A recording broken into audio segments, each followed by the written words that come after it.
Hello, my lovelies. I'm Ray, and welcome back to Grand Old Academy. That was it. The Kickstarter game that this is the demo for. I don't know how long the demo is, but it's definitely long enough to make another episode of it. Hopefully. I pray to God because, fuck, man. I'm actually enjoying this game a lot. Like, I'm backing on Kickstarter now. Because I want this to be an actual game. I want this to be finished. Please, for the love of all God. Let's go to holy finish this game. So, continuing on. So what did you think, America? Was it as great as I told you it would be, or what? Megan playfully punched my shoulder. I knew it! You were definitely going to fit in here, America. So who are you gonna vote for? I suddenly remembered the piece of paper that I still held in my hand. I don't know. Do I have to vote? Megan shrugged. I noticed that she wasn't holding a ballot of her own. Aren't you voting, Megan? Nah. But you're so excited about all this, and you were paying such close attention. If anyone has a say in who moves on, oh, it should be you. Since I'm going to be moderating some of the debates later, I feel like I have an obligation to be neutral, but her eyes gleamed mischievously. I think it'd be fine if I gave you advice on how you should vote, right? I guess so. Who?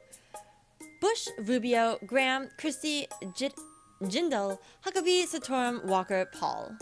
She rattled off the names one after another in a single rapid-fire sequence. I checked off the boxes next to those names as quickly as I could. Megan looked my ballot over and nodded in approval. Good choice, America. Are you sure I shouldn't vote for Trump? No! No! No! We already have that problem, alright? Oh, God. We already have that problem right now, Trump being a candidate and stuff. Ugh. I said it playfully, but I saw a brief flash of sincere anger dart across Megan's face.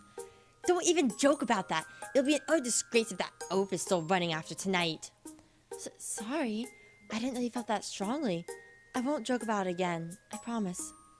I winced, hoping I hadn't irrevocably ruined things with Megan. But her expression instantly melted into one of concern, and she clasped my hands in hers apologetically. No, I'm sorry. I didn't mean to lash out like that, America. You didn't do anything wrong. Believe me. But seriously, don't vote for him. Got it. Megan smiled at me and joined the crowd filling out of the auditorium. I followed her, relieved that things were still fine between us. But I was more than a little curious about why Megan hated Donald so much. I knew that this was wrong time to ask her about, though. Once we made it to the lobby, Chris Wallace spotted Megan from the other side of the room and waved her over. Megan nodded at him, then turned to me. I'm gonna stay here and wait for the results, okay? Do you think you can make it back to our dorm from here? Definitely. I fought back my anxiety and forced a smile. I knew how much this night meant to Megan, and even though I was a bit nervous, I wanted to let her have this. Plus, I wanted to prove to her and to myself that I wasn't helpless. I'm gonna get lost and then run into somebody I don't want to run into, and I'm gonna get murdered. That's what's gonna happen now. I was instantly rewarded when Megan beamed right back at me.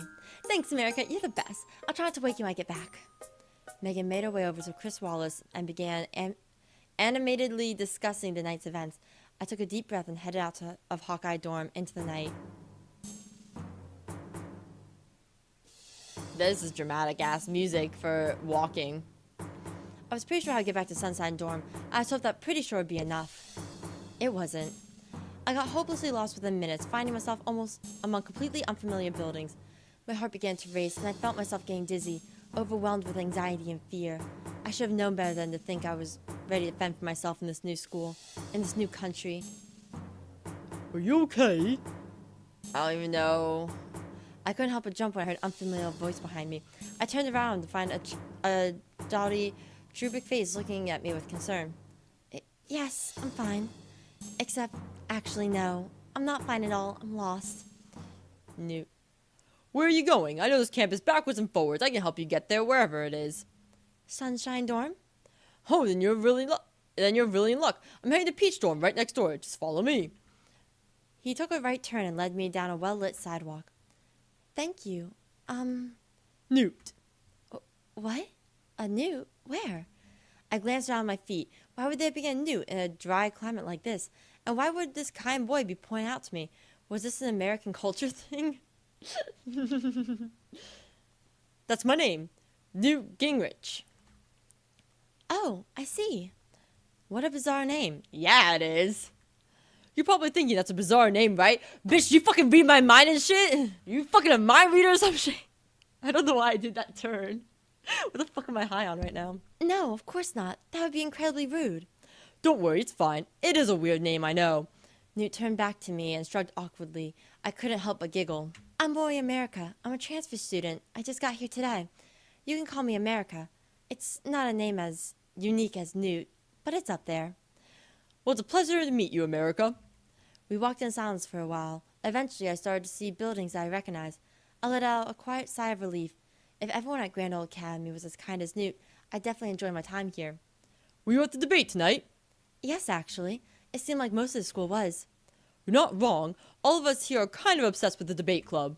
I was actually up on that stage myself last year, but He trailed off, stopped walking for a moment. I just wasn't good enough, and that's that. No point in being bitter. I have no idea who this guy is, by the way. Did you try to get up on stage again this year? Wait, sorry, that's kind of a personal question. You don't have to answer it. It's fine, and no, I didn't. I'm a third year now, which means I'm graduating at the end of the year. Debates are for our young students game. That's what I tell myself, at least. I'm happy to be cheering on the other students from the sidelines, really. I mean, if someone were to ask me to coach them a bit, I wouldn't refuse, but I'm not going to seek it out. Ah, here we are, Sunshine Dorm. I had been so engaged in the conversation that I hadn't even noticed we had arrived. Oh, perfect. Thank you, Newt.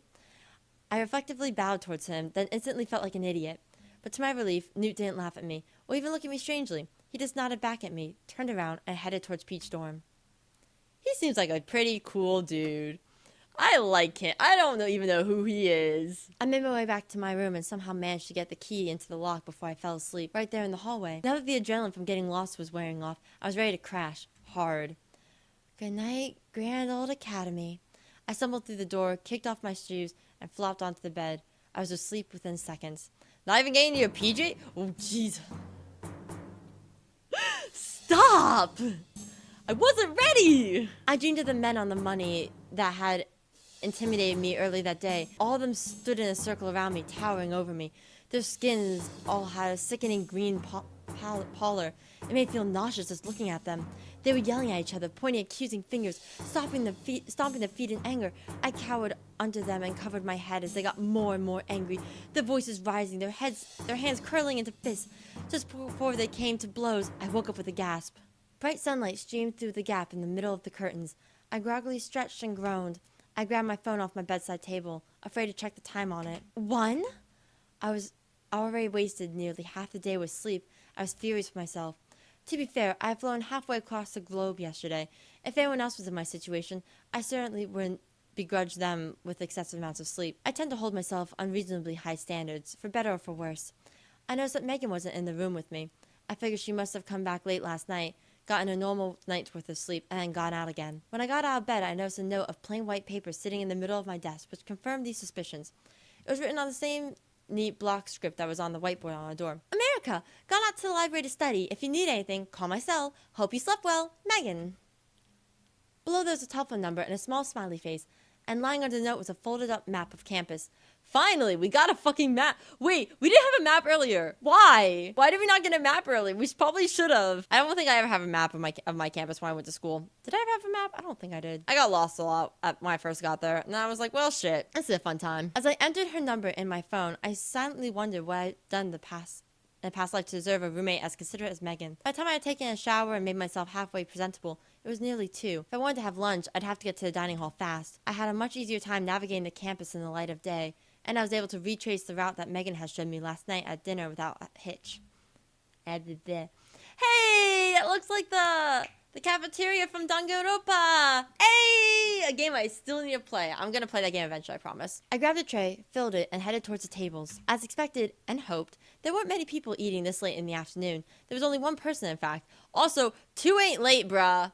2 ain't late. I would eat. I would like get to the dining hall and eat at like 3 or 4, and then stay there till like 6 and just have dinner there at the same time. They didn't give a shit. He was sitting at a table alone near the center off of the dining hall. His nose was buried in a thick biology textbook that sat on the table in front of him.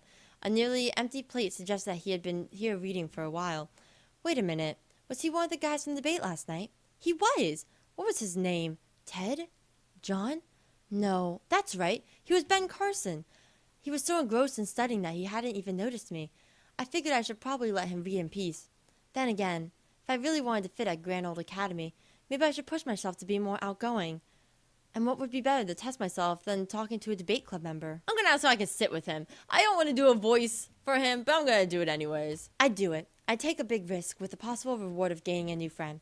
I took a deep breath to calm my nerves and walked over to Ben's table. Excuse me, may I? Ah, what? Who's there? Ben bolted upright at the moment I spoke, blinking rapidly and looking around in shock. Had he been napping? I'm so sorry. I didn't mean to disturb you. Oh goodness, no, don't worry, it's all right. I was just a little startled, that's all. He smiled at me, looking a little bashful. I believe he considered backing out my plan, but decided to go through it despite the snag. I was going to ask if it's all right if I could sat with you to eat. Oh, if that's what you want, I suppose it would. I mean, if you don't want me to, I can go somewhere else and... No, I want you to. If you want to, that is. Or not, either. Jesus Christ! Just say yes or no! Stop with this fucking She asked you a question! Just say, oh my god, oh, I hate when people do that. When you're like, oh, can I do this? If that's fine with you. Oh no, like... If you want to, go ahead. It's like, bruh, just say yes or no. Fucking hell. Anyways. It seemed like Ben was just about as nervous and awkward as I was. It was strangely reassuring to think that a member of the fabled debate club might be shy too. I decided that the only way to cut indecisiveness short was to sit down at the table. So that's what I did. My name's America. And Ben is yours. Your name, I mean, is Ben. Stupid. Come on, brain, get it together. I'm Ben, yes.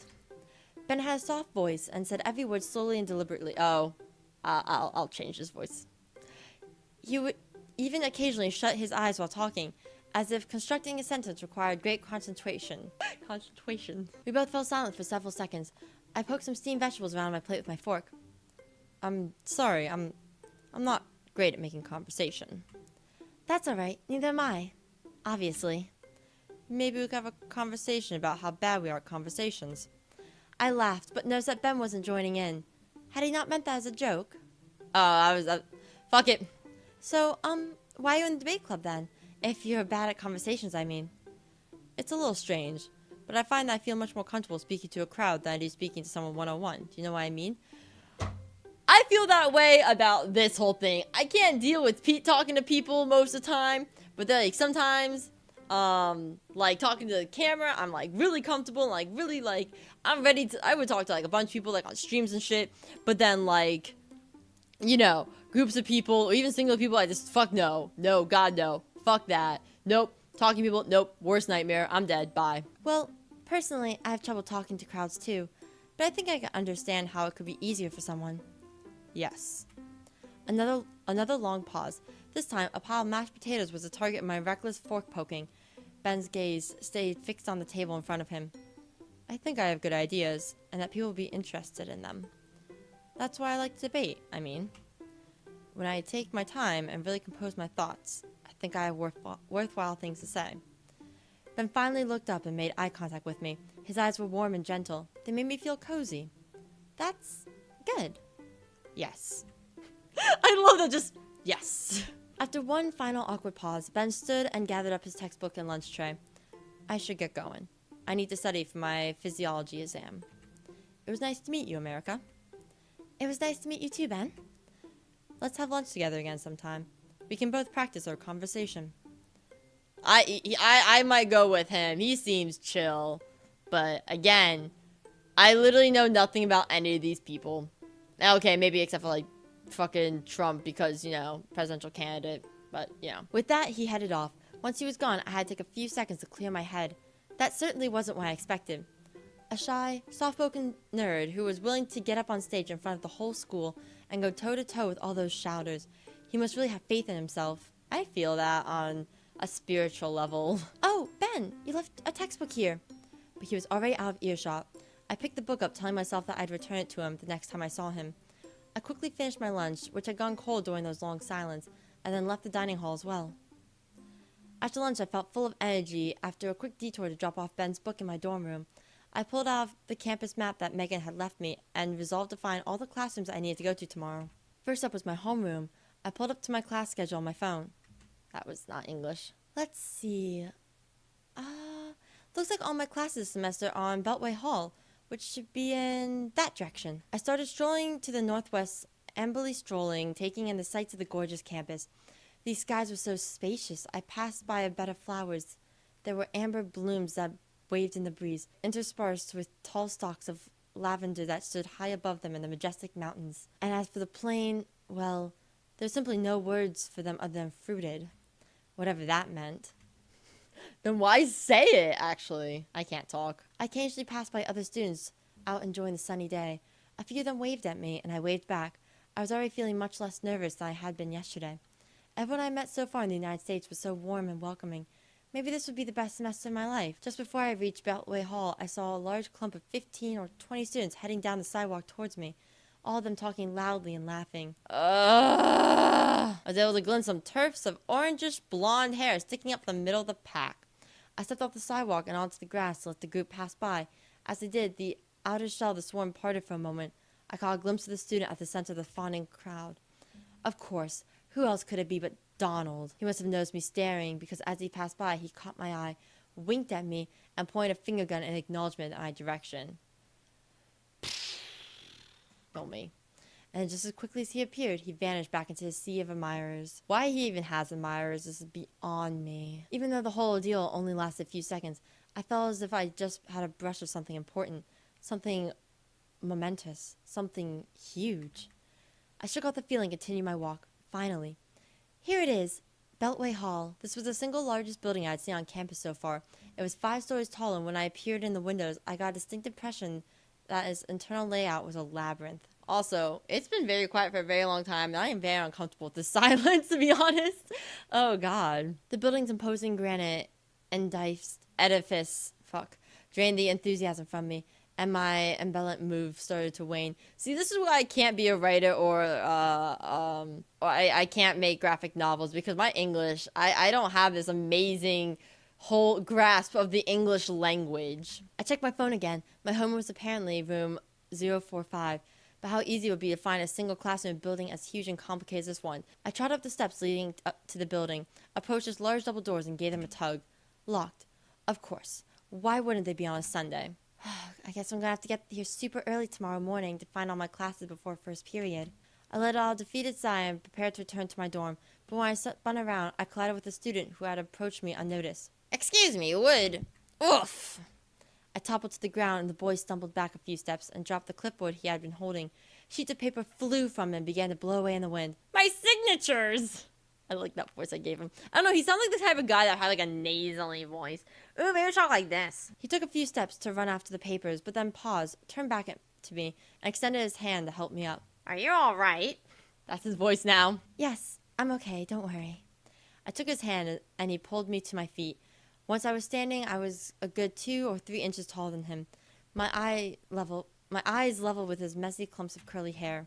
As soon as he saw I wasn't hurt, he picked up his clipboard and began chasing the loose sheets of paper blowing down the sidewalk without another word to me. I'm gonna help him. I'm basically gonna be a friendly person, which is not me in real life. Here, let me give you a hand with those. The boy didn't acknowledge what he had said, focused entirely on his task. While he frantically grabbed at the sheets that were making a break for freedom on the wind, I stooped down and collected some of the less feisty pieces of paper that were lying at my feet. When I looked them over, I saw they were filled front to back with lines after lines of names and email addresses. However, more than a few of the names struck me as odd. For example, I highly doubt that Farts McButt was a real person, and even if he had been, I was skeptical that his email address was actually suckitran@bitchchitcats.biz. Oh, that's sad. Once I had gathered all the pages from around my feet, I looked up to find that the mystery student had nearly finished his half of the task as well. Only one piece of paper still eluded him. I had found a part of the branch of the trees, and it fluttered at him tantalizingly. He jumped at it, arms outstretched, but it was barely out of his reach.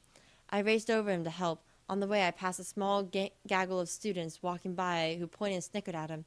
To be fair, it was kind of funny. But I felt that their laughter was maybe a little more mean-spirited than it was warranted.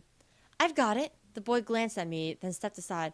I handed him the other sheets I had already picked up, then positioned myself under the page stuck to the tree, summoned all my strength, and leapt up to the air. The apex of my jump, my fingertips were just high enough to brush the sheet of paper. Luckily, a gentle jolt was all that was enough to dislodge the paper and send it fluttering to the grass below. Ah! See, I'm doing this and then being like, God, why am I doing this to myself? There's so much reading. And then I realized I have a literally entire series where I do something like this. I'm ridiculous. Before it could land, the student snatched it from the air and added it to his clipboard with the rest. Thank you. You're welcome. He didn't raise his eyes to meet mine, even though he was thanking me. He seemed even more embarrassed by this whole ordeal than I was. I contemplated just walking away then and there to spare us more tense silence, but I decided to pass on the spirit of boldness that I had feeling so far today. What are you collecting these signatures for? What? I like this. Anyways, as he said this, he finally looked at me in the eye. I had to fight back the involuntary gasp. His eyes were maybe the most beautiful I've ever seen. Glacious blue-gray, piercing, and somewhat watery, as if he had either been just finished or was about to start crying. I felt as if I was gazing into a swimming pool, and that if I only peered long enough, I would see my future emerge from his pupils. Okay. I mean, that's one way to describe someone's eyes. Fuck, man. I stood there wordlessly, transfixed, until he broke the spell by blinking. I quickly came back to my senses and regained my words. Okay. That was interesting. No, bring it back. I like that music a lot, actually. The signatures on these pages. Is this a petition for something? Oh, yes, actually. It is a petition. We stood there uncomfortably for a few moments. I got the impression that he was feeling tense around me, as if he wasn't sure I would laugh at him the same way that the students who passed by earlier had. You're Rand Paul, right? How did you know that? He barked the question at me almost accusingly.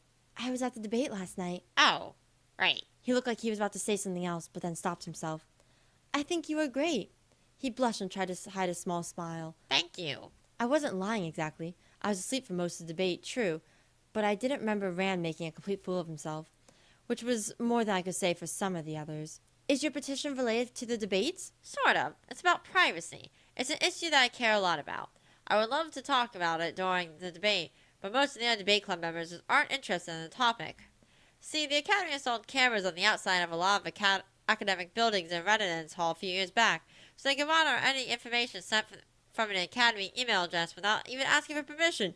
Hey! Fucking NSA shit over here. I think that's wrong, so that's what this petition's for. He looked up at me suddenly, with hope in his gorgeous eyes of his. Do you want to sign it? Sure, I think that privacy is important too. I took the pen that he offered me and added my name to his petition. He took the clipboard back and read my name out loud. Mori America. I see. Thank you, Mori-san. I practically did a double take when I heard Rand say my name with near perfect Japanese pronunciation. You're welcome, but please call me America. I'm trying to be more Western with my name now that I'm living in the United States. All right, America. America. Fuck it. Fuck it. America. You can't tell me I live my life. This is America, damn it. Why am I like this? He still pronounced the re in America with slight Japanese lit to it. It was sort of charming in an odd way. Are you the new transfer student, the diplomat's daughter? Yes, actually. How do you know that? I pay a lot of attention to Academy politics. When the ambassador's child transferred into your school, it's a big news in certain circles. Politics? So you're in the student government? Yes, I'm the RA of Bluegrass Dorm, and I'm the class representative for the second-year students. In addition to being in the debate club? Yes. I like the whole just, yes. Like there's multiple times throughout this. I suppose there's probably a lot of overlap between debate club and the student government, right? Less than you might actually think, actually. There are plenty of people who can argue and love glory, but aren't interested in getting down in the nitty-gritty of actually improving their own school. Rand sounded more than a little bitter. To be honest, more of the reason why I joined the debate club was that so I could finally be able to make people listen to my ideas about student government, like privacy, and balancing our school's budget, and auditing the Fed. What's a Fed? Nobody knows, which is why we need to audit it. I guess so. I mean... Our school's constitution is very specific about the powers delineated in the very bodies of the administration, subsection of the academy. Rand pulled a folded document out of his pocket and waved it at me as he lectured. I gathered it was a copy of the Constitution. Does he carry that around with him everywhere? Article 3, Section 1 clearly states that an oversight of the administrative department on the purview of the Board of Duty Elected Representative from... My eyes started to glaze over as he continued. I was trying to pay attention, but dear God, was it boring. An important reduction in the deficit. Understand? I think so. Good. He pressed a copy of the Constitution to my hands. It's so nice to finally meet someone who cares about the real issues. I look forward to further conversation with you, America. And with that, he pursed his thin lips into a smile, spun around on his heel, and abruptly walked away. Goodbye, Rand. He was already talking to another student in the quad, holding out his clipboard and soliciting a signature. What a strange boy. He seemed quite smart and passionate, but he was also timid and suspicious, bordering on paranoia. It seemed like he didn't have the best people skills despite being in the debate club. And why did he pronounce my name so well? So mysterious. I headed back to Sunshine Dorm, still nervous about tomorrow's classes, but feeling cautiously optimistic that I may have made a friend. As I approached the front door of the Sunshine Dorm, I saw Jeb and Marco heading out of it. They were talking to each other, smiling and laughing, and looking thick as thieves. They headed off across the lawn. I felt a silent satisfaction at seeing such close friends. Alright, no. I'm gonna stop here. I'm stopping here. Fuck this.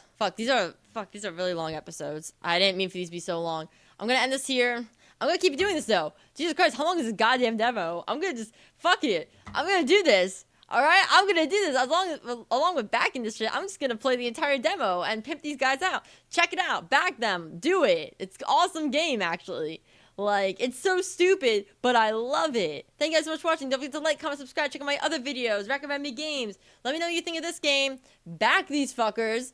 Please. It's such a funny game. Oh my god. Also, there's not that much time left. You gotta do it quickly. Do it quickly. Do it quickly. I'll see you all next time. Goodbye, my lovelies.